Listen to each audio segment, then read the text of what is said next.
ಸರಿಗಮಪ ವೇದಿಕೆಯಲ್ಲಿ ಹಾಡಿ ಮೋಡಿ ಮಾಡಿದ್ದ ಪುಟಾಣಿ ಗಾಯಕರು ಇದೀಗ ವಿಜಯ್ ಪ್ರಕಾಶ್ ಅವರ ಮನೆಗೆ ಅತಿಥಿಗಳಾಗಿ ಹೋಗಿದ್ದಾರೆ.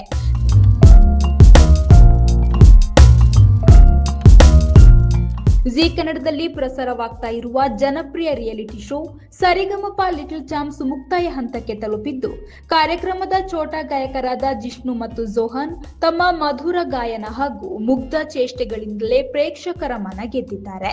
ಈ ಹಿಂದೆ ತೀರ್ಪುಗಾರರಾದ ಗಾಯಕ ವಿಜಯ್ ಪ್ರಕಾಶ್ ಅವರಿಗೆ ಜಿಷ್ಣುರಾವ್, ಸರ್ ನಿಮ್ಮ ಮನೆಗೆ ನಮ್ಮನ್ನು ಕರೆಯಿರಿ, ಪೂರಿ ದೋಸೆ ಎಲ್ಲ ಮಾಡಿ ನಾನು ತಿನ್ನುತ್ತೇನೆ ಎಂದು ಮುಗ್ಧತೆಯಿಂದ ಕೇಳಿದ್ದನು. ಆ ಮಾತಿಗೆ ಮನಸೋತ ವಿಜಯ್ ಪ್ರಕಾಶ್ ಅವರು ಜಿಷ್ಣುರಾವ್ ಮತ್ತು ಜೋಹಾನ್ ಇಬ್ಬರನ್ನು ತಮ್ಮ ನಿವಾಸಕ್ಕೆ ಪ್ರೀತಿಯಿಂದ ಆಹ್ವಾನಿಸಿದ್ರು.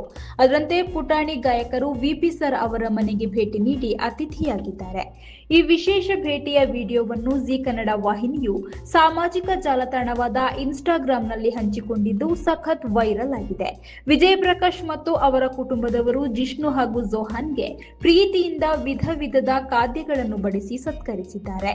ಭರ್ಜರಿ ಊಟದ ಸವಿಯ ನಂತರ ಪುಟಾಣಿ ಗಾಯಕರು ವಿಪಿ ಸರ್ ಅವರೊಂದಿಗೆ ಧ್ವನಿಗೂಡಿಸಿ ತಮ್ಮ ನೆಚ್ಚಿನ ಗೀತೆಗಳನ್ನು ಹಾಡಿ ಸಂಭ್ರಮಿಸಿದ್ದಾರೆ.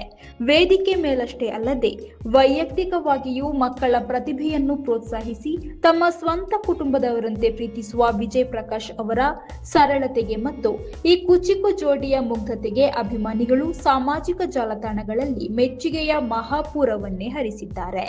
ಇನ್ನು ಸರಿಗಮಪ ಲಿಟಲ್ ಚಾಂಪ್ಸ್ ಕಾರ್ಯಕ್ರಮದಲ್ಲಿ ಈಗಾಗಲೇ ಅತ್ಯುತ್ತಮ ಪ್ರತಿಭೆಗಳು ಫೈನಲಿಸ್ಟ್ಗಳಾಗಿ ಹೊರಹೊಮ್ಮಿದ್ದು, ವಿಜೇತರು ಯಾರಾಗಲಿದ್ದಾರೆ ಎಂಬ ಕುತೂಹಲ ವೀಕ್ಷಕರಲ್ಲಿ ಹೆಚ್ಚಾಗಿದೆ. ಮುಕ್ತಾಯ ಹಂತಕ್ಕೆ ತಲುಪಿರುವ ಈ ಮಹಾಮಂಚದ ಅಂತಿಮ ಘಟ್ಟಕ್ಕಾಗಿ ಸಂಗೀತ ಪ್ರೇಮಿಗಳು ಕಾತರದಿಂದ ಕಾಯ್ತಾ ಇದ್ದಾರೆ.